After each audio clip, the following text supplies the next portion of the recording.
The scent of Henderson's hardware was the scent of Evelyn's entire life, a comforting, layered perfume of sawdust, potting soil, and the clean, metallic tang of machine oil. On a Saturday morning, the store was a humming hive of purposeful activity, a cornerstone of the community where problems were brought to be solved, one washer, seed packet, or can of paint at a time. At 28, Evie was the quiet, competent center of this small universe. She moved through the narrow, high-stacked aisles with an easy grace, her knowledge of the store's vast and chaotic inventory almost instinctual. "Evie, honey," called out a familiar voice. It was Mrs. Gable, a woman who had been buying her tomato seedlings from the store since Evie was a child. "My faucet is doing that dripping thing again. Your dad sold me a replacement washer last year, but I can't for the life of me remember which one." "Let's see," Evie said with a warm smile, leading her to the daunting wall of tiny, meticulously labeled drawers that terrified most customers. "Was it for the hot or the cold tap?" She listened patiently, her mind a quick, efficient catalog, and within a minute had produced a small, perfect rubber ring. "This should do the trick. If not, call me and I'll have Mr. Henderson pop over after closing." This was her role. She was the problem solver, the memory keeper, the steady, unseen hand that kept the gears of the family business turning. For the past 5 years, since her father's health had started its slow, steady decline, she had put her own life on hold to become the store's unpaid de facto manager. Her master's degree in library science was a half-finished dream, gathering dust while she managed invoices and inventory for the business that was her family's legacy. Her phone, tucked into the pocket of her canvas work apron, began to ring. The specific, lilting ringtone was one she'd assigned to her mother, a sound that always managed to signal both a plea and a demand. She gave Mrs. Gable a reassuring nod and retreated to the small, cluttered office at the back of the store. "Hi, Mom." "Evelyn, thank goodness." Her mother, Carol's voice, was a familiar blend of feigned fragility and passive-aggressive accusation. "Your father is just staring out the window again. He won't say a word to me. He seems so distant. I don't know what to do with him." Evie closed her eyes, picturing her father, Robert, in his armchair, a quiet, melancholy man who seemed to be fading into the background of his own life. "He's probably just tired, Mom." "He's always tired," sighed, a sound of profound personal suffering. "Anyway, that's not why I'm calling. Your brother's birthday is on Sunday. You are coming to dinner, aren't you?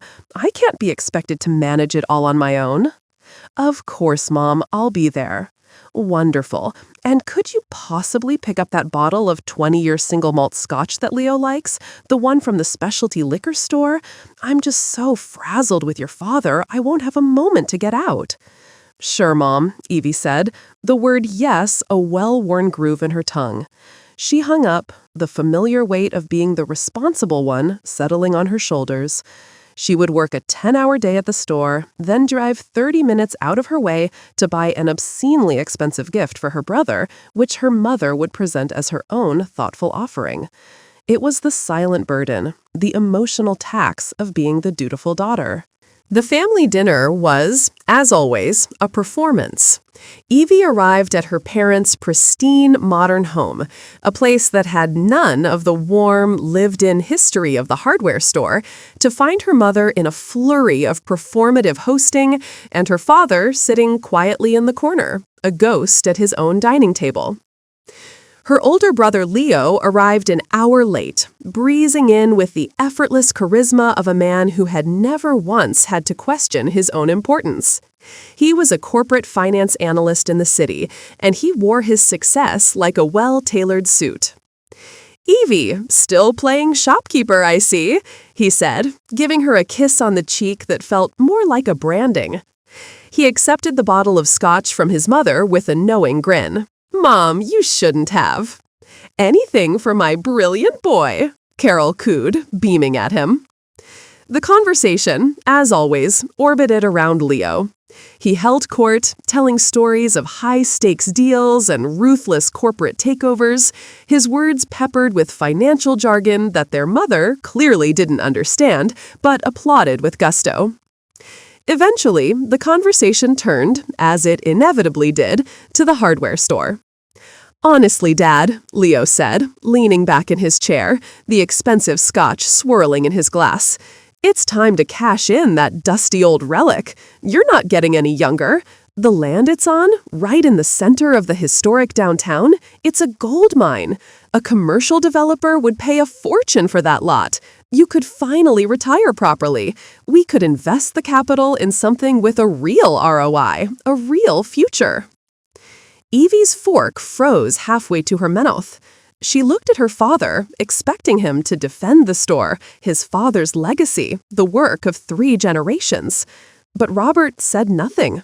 He just looked down at his plate, his face a mask of weary resignation. Evie felt a cold knot of dread tighten in her stomach, mistaking his silence for agreement. Her mother, however, was thrilled by the idea. "He's right, Robert," she said, her eyes gleaming. "Leo has such a brilliant financial mind. Think of it. We could travel. We wouldn't have to worry about inventory and property taxes anymore." She patted Evie's hand, a gesture of condescending pity. And Evie could finally go back and finish her little degree and get a proper job with benefits. The dismissal was so casual, so complete, it stole Evie's breath. The last 5 years of her life, the long hours, the sacrificed weekends, the mental and emotional labor of keeping the business afloat while her father declined, were not seen as work. They were a placeholder, a quaint hobby, a little degree waiting to be finished. She endured the rest of the dinner in a state of quiet, simmering rage, feeling like a ghost at the planning of her own funeral. She was the unseen manager, the silent pillar holding everything up, and they were already discussing how to sell the foundation from under her. Later that night, back in her small, quiet apartment above the hardware store, the bitterness of the evening clung to her like sawdust. She felt drained, devalued, and deeply, profoundly alone. The store below was silent, a sleeping giant filled with the memories of her childhood, of her grandfather's booming laugh, and her father's steady hand teaching her how to mix paint. The thought of it being bulldozed for a soulless glass and steel condo building made her physically ill. She was getting ready for bed, the familiar ache of a long day settling into her bones, when her phone rang, jarring the quiet of the apartment. It was her mother's number. Evie braced herself for another complaint, another demand. She almost didn't answer. But the voice on the other end was not her mother's usual practiced, manipulative tone. It was a sound she had never heard before, a raw, ragged, hysterical shriek. "Evie, it's your father. He just collapsed. He's not breathing. The ambulance is on its way." The world tilted, the floor seeming to drop away beneath her. The petty grievances of the dinner, the anger, the resentment, it all evaporated, replaced by a sudden, terrifying dread. She didn't remember grabbing her keys or her jacket. She didn't remember the frantic, tear-blinded drive across town. Her first clear memory was of the flashing red and blue lights painting horrifying, strobing patterns against the pristine facade of her parents' home. She ran past the paramedics and into the house, her heart pounding a frantic, desperate rhythm. But she was too late. The living room was a scene of controlled, quiet chaos. A paramedic was speaking in a low, somber voice to her mother. And on the floor, next to the overturned armchair, lay the still, silent form of her father. The rest was a blur. The hospital, the grim-faced doctor, the sterile, impersonal quiet of the family waiting room. She was alone. Her mother was in a private room, sedated. Leo was on a flight from the city, still hours away. It fell to Evie, the quiet, responsible one, to be the one to hear the official words. "I'm very sorry, Miss Vance," the doctor said, his voice full of a gentle, professional pity. "Your father suffered a massive coronary event. We did everything we could." Evie stood under the harsh fluorescent lights of the hospital hallway, the doctor's words echoing in the sudden, crushing silence. Her father was gone. The quiet, complicated, regret-filled man who had been the silent center of her life, the reason for her sacrifice, was gone. And she was utterly, completely alone, left to face the terrible, dawning certainty that the brother and mother who were on their way were not coming to grieve. They were coming to collect. Leo arrived looking every bit the conquering hero, sweeping into the hospital waiting room in a cloud of expensive cologne and grim, self-important authority. He found Evie huddled in a hard plastic chair, a paper cup of cold coffee in her hands. He bypassed her completely, going straight to the nurse's station to announce himself as the son, the one who was now in charge. Her mother, Carol, arrived an hour later and immediately collapsed into the role of the distraught, helpless widow, a performance of such theatrical grief that it drew the sympathy of every stranger in the room. She clung to Leo's arm, leaving Evie to handle the grim, practical logistics of signing papers and answering the doctor's final, somber questions. From that moment on, Evie was no longer a grieving daughter. She was a secretary, an assistant, a ghost who moved through the background of her own family's tragedy. In the car on the way back to her parents' house, Leo and her mother didn't reminisce. They strategized. Their grief was secondary to a more pressing, urgent concern: the estate. Did he have the most recent will filed with Albright? Leo asked his mother, his voice a low, conspiratorial murmur from the front seat. It should be the one from 10 years ago. Nice and simple. Everything split 3 ways. Clean. They spoke as if Evie weren't even there, sitting in the back seat, the scent of the hospital still clinging to her clothes, her heart a cold, heavy stone in her chest. The week leading up to the funeral was a masterclass in being erased.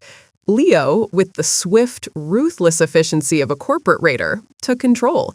He declared the hardware store closed indefinitely for family bereavement, an act that felt less like a gesture of respect and more like the first step in a hostile takeover.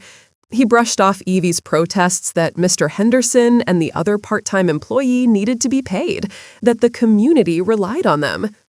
"Don't worry about the small stuff, Evie," he'd said, not unkindly, but with a deep, dismissive condescension. "Let me handle the big picture."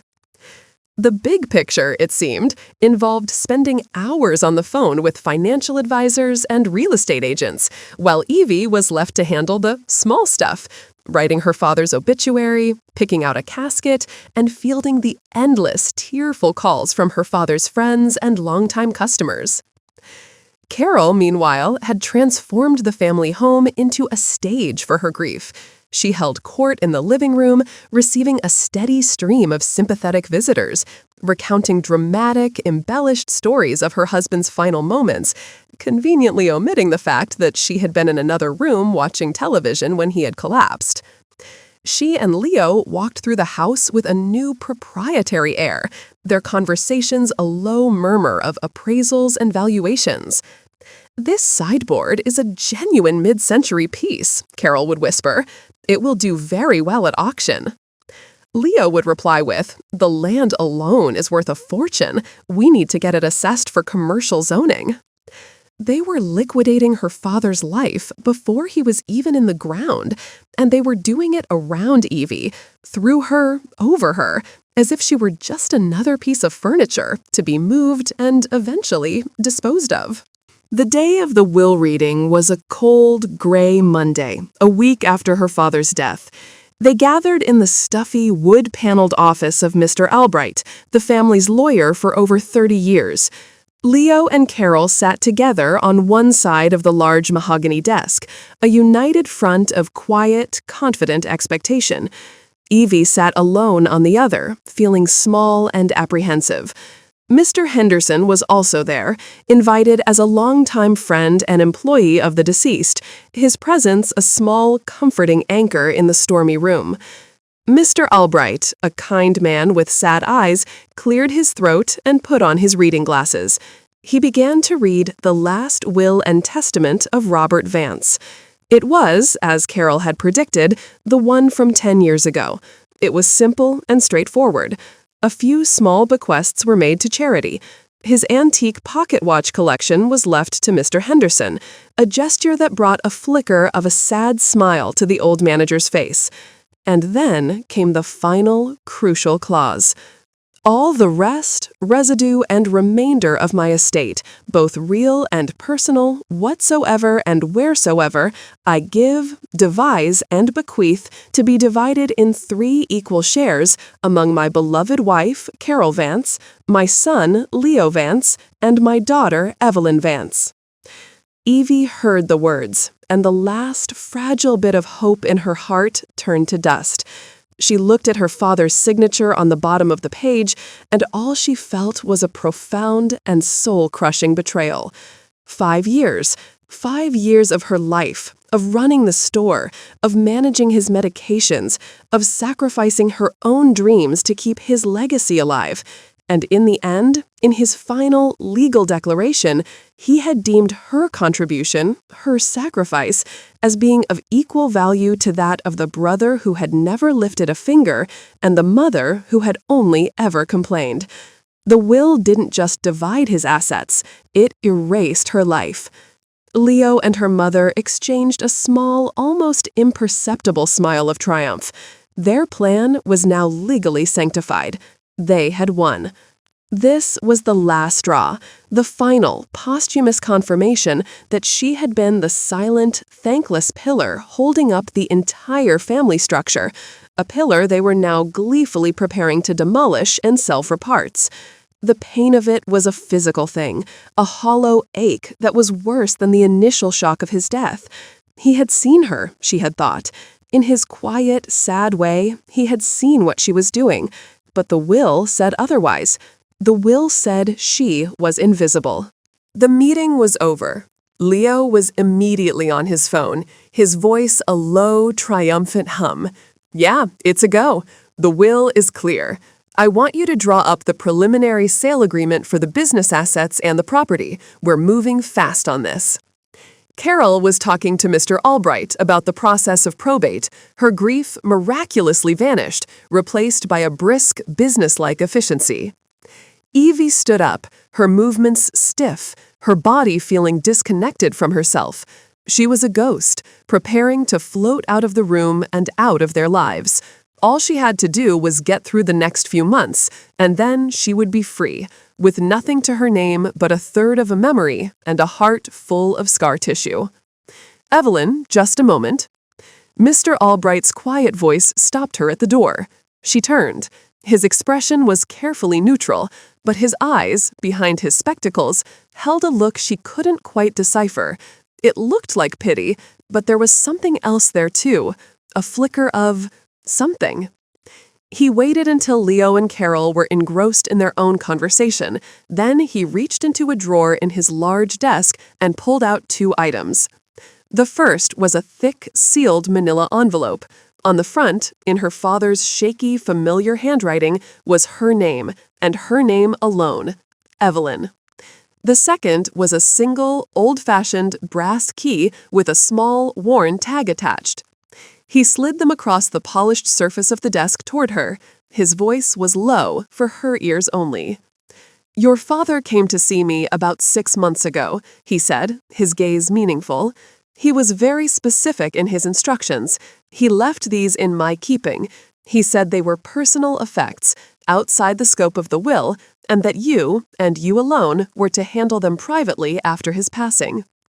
Evie stared at the items, the sealed envelope, the mysterious key. They felt both insignificant and impossibly heavy. She could hear her brother behind her, cheerfully discussing commission rates with a real estate agent on the phone, already selling the life she had worked so hard to preserve. She took the key in the envelope, her fingers numb. It was a final, cryptic message from her father, a man she now realized she may not have known at all. And as she stood in the hallway of the lawyer's office, the sounds of her family greedily planning their future echoing behind her, she had no idea if what she held in her hand was an apology, an explanation, or just one last silent burden. The days following the reading of the will were a slow, suffocating descent into despair. Evie's grief for her father became hopelessly entangled with the sharp, bitter pain of his perceived betrayal. The will, with its neat, equal divisions, had been a posthumous slap in the face. It had rendered her 5 years of sacrifice invisible, a footnote in a story where she had foolishly believed she was a main character. Her brother, Leo, now the official executor of the estate, reveled in his new power. He began to operate with the ruthless efficiency of a corporate liquidator, bombarding Evie with a relentless barrage of emails and texts. He demanded inventory lists, profit and loss statements, and the keys to the store's safe. Each message was a fresh twist of the knife, a reminder that the place she had poured her heart into was now just an asset on his spreadsheet, awaiting demolition. Her mother, Carol, was no better. She called twice a day, not to comfort her grieving daughter, but to apply pressure. "The real estate agent needs to get in to take photos, Evelyn," she'd say, her voice impatient. "Have you started clearing out your personal things from the office? We need the property to look as uncluttered as possible for the listing." Evie moved through it all in a gray, numb fog. She felt powerless, a ghost in her own life, haunted by the plans her family was making for her future. The key and the sealed envelope from Mr. Albright sat on her kitchen counter, untouched. She saw them not as a mystery, but as a final, cruel joke. They were probably just her father's old army medals, or a sentimental, useless trinket, a final, empty gesture from a man who had failed to stand up for her when it mattered. She had no energy for empty gestures. It was Sarah who finally broke through the fog. Her best friend let herself into the apartment on a Thursday evening, finding Evie sitting in the dark, the TV playing, to an empty room. Sarah took one look at her friend's hollowed-out expression, at the untouched envelope on the counter, and her lawyerly patience snapped. "Absolutely not," Sarah said, marching over and picking up the key. "I am not going to let you sit here and let them walk all over your father's grave and your life." "What's the point, Sarah?" Evie murmured, her voice listless. "It's in the will. It's over. My own dad thought 5 years of my life were worth nothing." "You don't know that," Sarah insisted, her voice fierce. "And you're going to disrespect his memory by not even looking at his final message to you? Evie, you are a librarian, an archivist. Your entire life is about the importance of primary sources. You do not leave a document unexamined." She pressed the key and the envelope into Evie's hand. "Your father left you one final private communication. You owe it to yourself, and you owe it to him to see what it is. Whatever it is, you deserve the closure." Her words, a direct appeal to Evie's core identity, finally pierced the numbness. An archivist does not leave a primary source unexamined. The next morning, feeling like she was just going through the final, painful motions, Evie went to the bank. The vault was cold and silent, a place of hushed, metallic reverence. A stern-faced employee led her to a small, private viewing room and left her alone.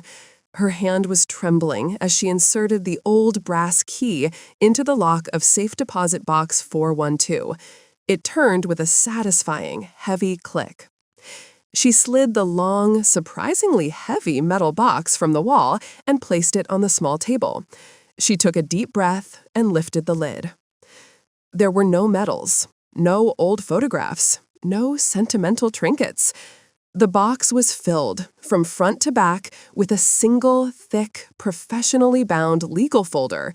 On top of it, stark against the dark blue of the folder, lay the sealed manila envelope Mr. Albright had given her. Her heart began to pound a slow, heavy rhythm against her ribs. This was not a collection of memories. This was business. Her fingers were shaking as she picked up the envelope and broke the seal. Inside were several pages, folded together, covered in her father's shaky but determined handwriting. She began to read. "My dearest Evelyn," the letter began. "If you are reading this, then I am gone, and I can only imagine the mess I have left for you to clean up. I seem to have made a lifetime of that. I am writing this because I know what will happen when I'm gone. I know your mother and your brother, and I know that for most of my life, I have been too weak to stand up to them. It is the greatest regret of a life full of them." Tears welled in Evie's eyes, blurring the words on the page. "But I want you to know one thing, Evie. I saw you. When you came home from school to take over the store, I saw you.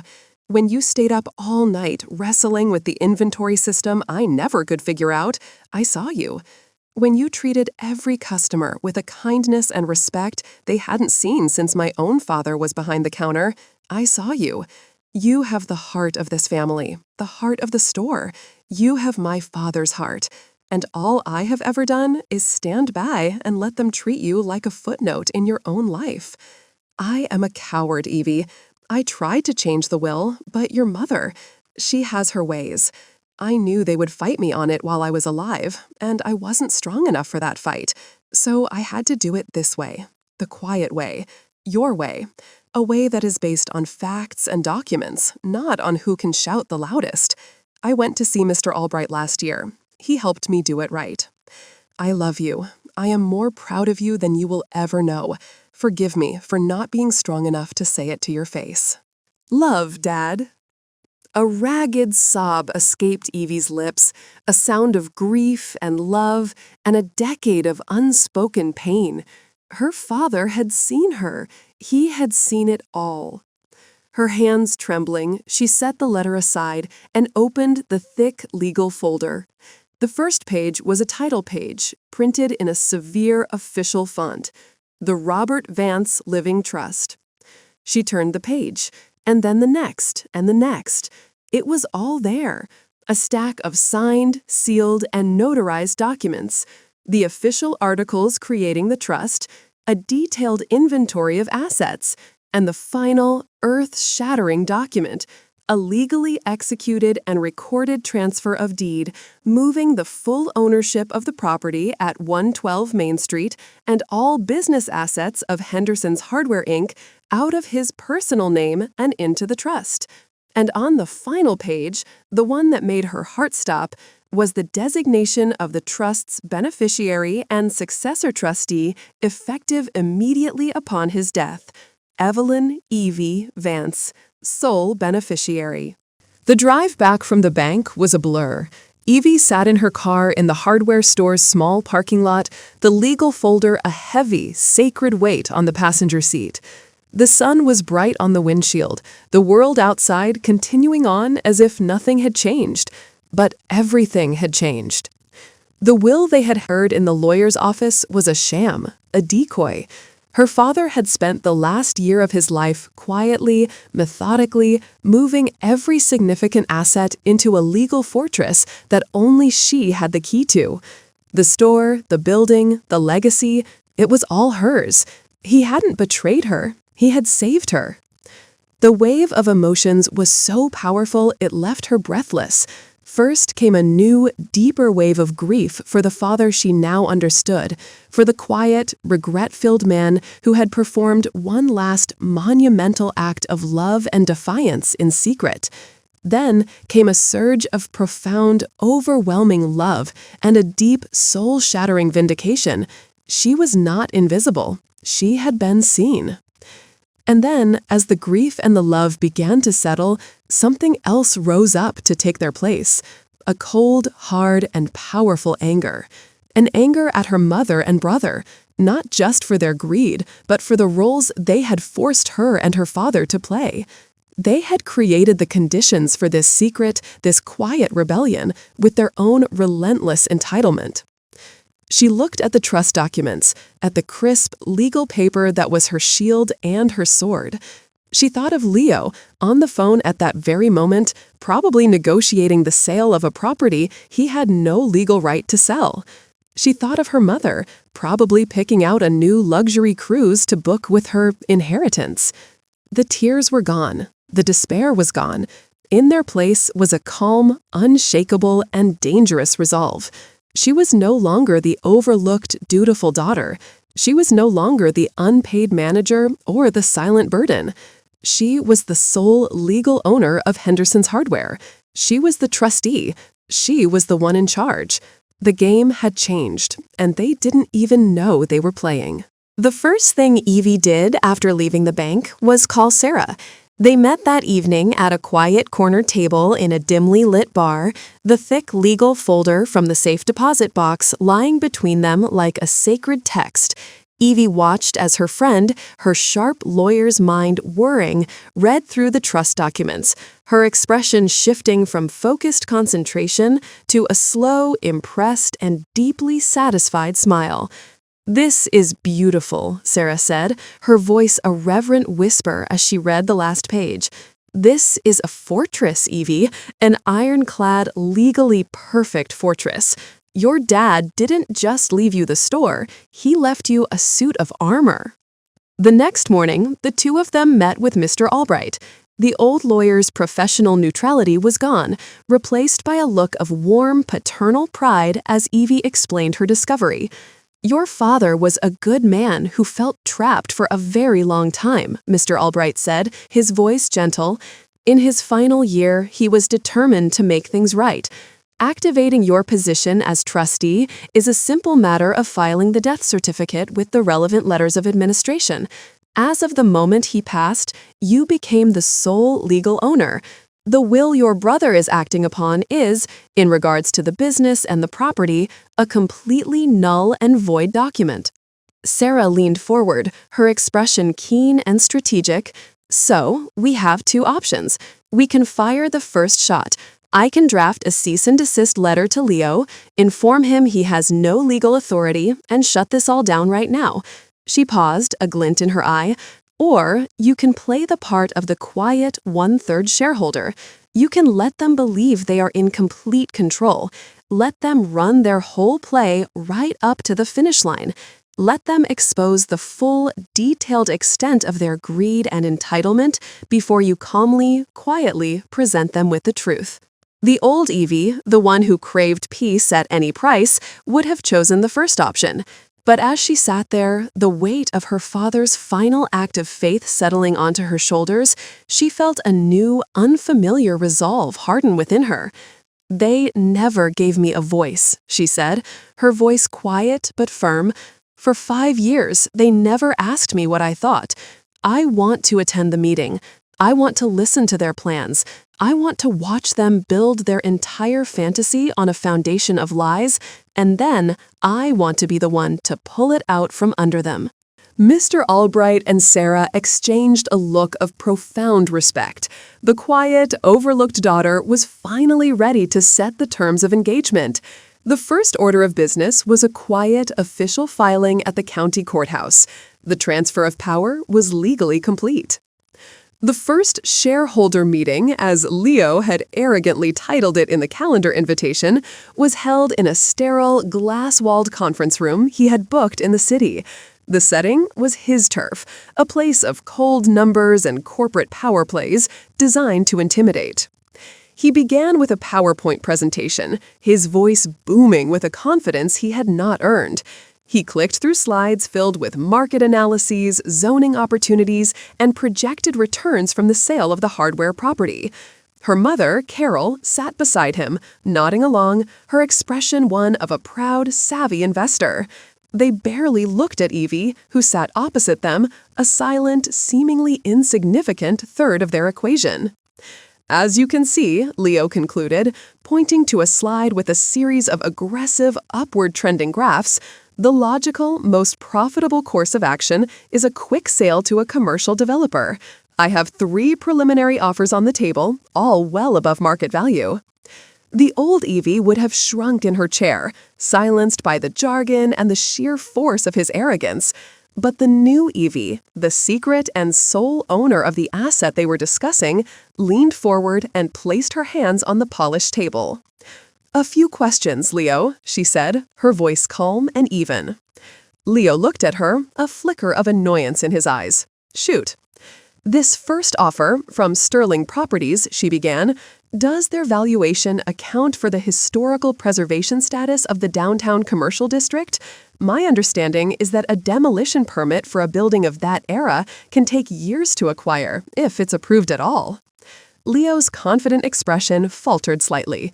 "That's a minor bureaucratic hurdle." "And the plan for the store's current employees?" she continued, her gaze unwavering. "Mr. Henderson has been with the store for 40 years. Does the sale include a severance package for him and the part-time staff?" "Evelyn, leave the minor details to your brother," Carol interjected, her tone dismissive. "He knows what he's doing."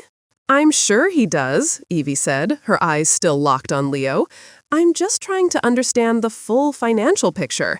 For example, have you calculated the capital gains tax on the sale of a business asset that has been in the family for 3 generations? It will be significant. It would certainly affect the net profit available to the shareholders." Leo stared at her, momentarily speechless. He saw her not as his quiet, mousy sister, but as something else, an unexpected and inconveniently well-informed variable. Her calm, intelligent questions were small, precise torpedoes striking the hull of his hastily constructed plan. She wasn't fighting him. She was simply revealing the holes in his logic, and it was beginning to unnerve him. The next day, Evie sought out a quiet alliance. She found Mr. Henderson in the back of the store, methodically organizing a new shipment of garden tools, his movements as familiar and comforting as the store itself. "Mr. Henderson," she said, her voice low, "can we talk for a minute?" She didn't tell him everything, not yet, but she told him the most important part. "My father, he made some arrangements before he passed. The store is protected. It's not going to be sold." The old manager's face, etched with worry for the past week, crumpled with a profound, soul-deep relief. He reached out and squeezed her arm, his eyes shining with unshed tears. "I knew it," he whispered. "I knew Robert wouldn't let it go. Not really." He looked at her, his expression full of a fierce, paternal pride. "He talked to me, in his last few months. He was full of so much regret, Evie. He told me. He said, 'Henderson, she's the best of all of us. She's got her grandfather's heart. I just hope I haven't realized it too late.'" The words were a gift, a final, precious validation from her father, delivered through his most loyal friend. It solidified her resolve into something unbreakable. She was not just protecting a business, she was honoring her father's final, redemptive act of love. The distant war escalated.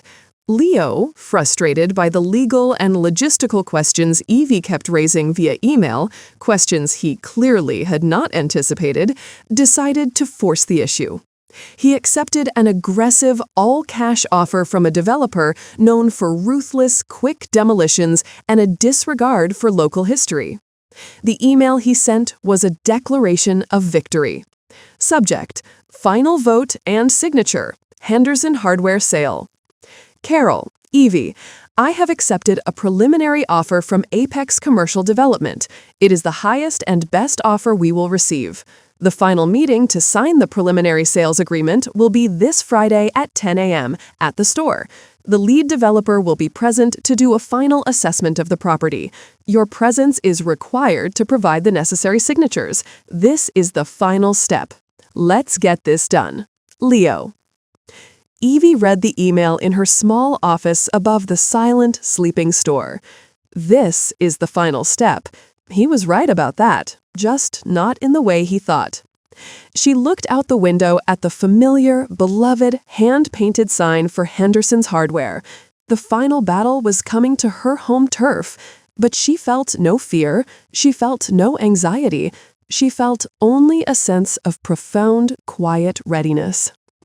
She went to the old fireproof safe tucked away in the corner of the office. From it, she removed the thick, blue legal folder her father had left for her. She pulled out the single most important page, the official certificate of trusteeship, bearing the embossed seal of the county court. She placed it in a new, clean manila folder. The trap was set. The quiet shareholder was about to call a meeting of her own.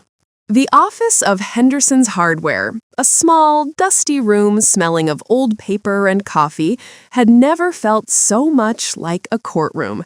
Leo and Carol were practically vibrating with a triumphant, predatory energy. With them was a slick, sharp-suited man named Mr. Sterling, the developer from Apex Commercial, who looked around the cramped office with the undisguised disdain of a man about to order a demolition. Evie arrived at precisely 10 o'clock. She was not alone. Mr. Henderson, his back straight and his expression grimly resolute, walked in beside her. His presence was a silent, powerful statement. He stood with the store's true keeper. Leo, in his self-appointed role as master of ceremonies, took charge immediately. He had the thick preliminary sale agreement spread open on the old wooden desk, a conqueror's map laid out on new territory. "All right, let's get this done," he said, his voice booming with a confidence that grated on Evie's last nerve. He launched into a short, condescending speech aimed more at the developer than at his own sister. "It's a difficult day, letting go of the past," he said, shaking his head with a performance of deep sentiment. "This store has been in our family for a long time, but we have to be forward-thinking. This is a necessary step into a more profitable, more dynamic future for this family.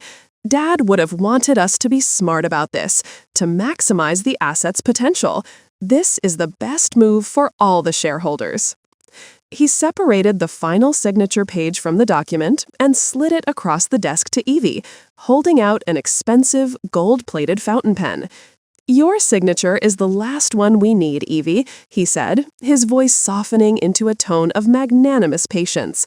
"Then we can all put this chapter behind us and toast to the future." This was the moment, the culmination of 5 years of silent, thankless work, of being overlooked and undervalued. This was the moment they expected her to sign her life away, to be the final, compliant cog in the machine of their greed. Evie did not pick up the pen. She didn't even glance at the document they expected her to sign.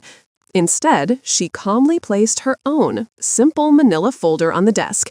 With a quiet, deliberate motion, she slid it across the polished wood, stopping it right next to the sale agreement.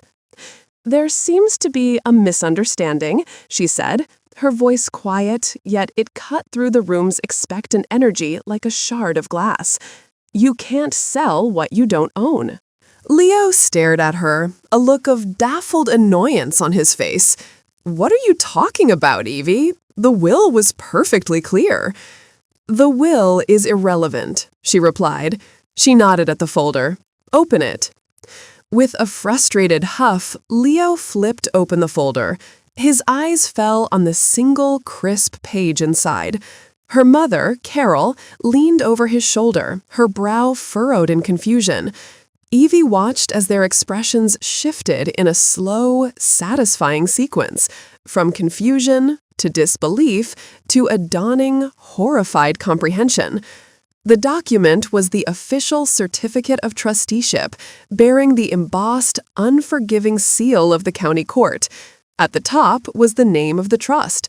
At the bottom was the name of the sole beneficiary and successor trustee, Evelyn Evie Vance. As they stared at the page, their faces draining of all color, Evie began to explain, her voice as calm and methodical as an archivist presenting a historical record. In the last year of his life, Dad worked with Mr. Albright to create a living trust. He legally and irrevocably transferred the full ownership of Henderson's Hardware, Inc. and the deed to this property into that trust. The will you have been executing is null and void concerning this store. According to these documents, which have been officially filed and are legally binding, upon the moment of his death, I became the successor trustee. I am the sole beneficiary. I am the only owner of Henderson's Hardware." The silence that followed was profound. It was the sound of a carefully constructed reality shattering into a million pieces. The developer, Mr. Sterling, was the first to react. He looked from the document to the pale, stunned faces of Leo and Carol, and then to Evie, who stood there with an unshakable, quiet authority. He was a man who understood power, and he could see it had just changed hands. "Clearly," he said, his voice dripping with disgust as he snapped his briefcase shut, "you people have some internal issues to resolve. You've wasted my time." He stood up, gave Leo a look of utter contempt, and walked out of the office without a backward glance. The developer's exit broke the spell. Leo and Carol finally found their voices, and the reaction was an explosion of sputtering, impotent rage. "This is a trick," Leo sputtered, his face a blotchy red. "You forged this. You took advantage of a sick old man." "You thief!" Carol shrieked, her voice a shrill, ugly sound. "You manipulated him. You poisoned him against his own family. We raised you, we fed you, and you repay us by stealing from us." Evie stood her ground, unbowed by the storm of their accusations. The words that once would have shattered her now glanced off the armor of the truth. "No," she said, her voice firm. "He saw me. For the first time in a long time, he really saw the work I was doing, the life I had given up, and he made a choice. He chose to protect his father's legacy over your greed." She looked at them, not with anger, but with a kind of sad, final clarity. "This meeting is over." Deliver this with the warm, polished, and confident tone of a professional female storyteller, similar to a host on an NPR or narrative podcast. The pacing must be fluid and conversational, not slow. Use natural, engaging intonation to tell the story effectively while avoiding any theatrical drama. She turned to the man who had been standing silently by the door. "Mr. Henderson," she said, her voice softening, "would you please show my brother and my mother out?" The old manager, his face set with a grim, righteous satisfaction, stepped forward. "This way," he said, his voice a low rumble. He held the office door open. Leo and Carol stared at him, then back at Evie, their expressions a mixture of hatred and utter disbelief. They had been dismissed by the help in the store they thought was theirs. Defeated, they filed out, brushing past Mr. Henderson without a word. Evie stood in the doorway of her office and watched them walk through the aisles of the store they would never again have any claim to. She watched them pass the registers, the paint mixing station, the garden section, and finally walk out the front door into the bright, indifferent sunlight. Mr. Henderson closed the front door behind them. The small bell above it gave a final, cheerful jingle, the sound of her new life beginning. Epilogue. 1 year later. The hardware store was buzzing with a different kind of energy. The familiar, comforting scent of sawdust was mingled with the smell of coffee and donuts. In the wide center aisle, a group of local teenagers and young adults were gathered around a workbench, listening intently as Evie demonstrated how to properly fix a leaky faucet. In the years since she had taken full ownership, Henderson's Hardware had become more than just a store. It was a community hub. Evie had used the store's now thriving profits to establish the Robert Vance Memorial Scholarship for local students going to trade school. Her weekend workshops on basic home repair and gardening were always full. She was not just the store's owner, she was its heart, just as her father had said. Later that evening, after the last of the workshop attendees had left, she was in her small office, which was now clean, organized, and decorated with her own botanical illustrations. She was logged into an online lecture for her master's program in library science, a dream she had finally, joyfully reclaimed. Mr. Henderson poked his head in. "Ready to call it a night, boss?" he asked, a teasing twinkle in his eye. "Ready," she said, smiling as she closed her laptop. They walked through the quiet, sleeping store together, their footsteps echoing in the comfortable silence. They stood for a moment at the front, looking out the large plate glass windows at the familiar, peaceful streets of their town. "Your father would be so proud, Evie," Mr. Henderson said quietly. "Not just of what you've done with the store, of you." A deep, peaceful happiness settled over Evie, a feeling she had not known she was missing until she finally found it. "I think he would be too," she said. She locked the front door, turned the old-fashioned, hand-painted open to closed, and walked out into the cool night air. She was not just going home to the small apartment above. She was going home to her life, a life she had not inherited, but had truly, finally earned.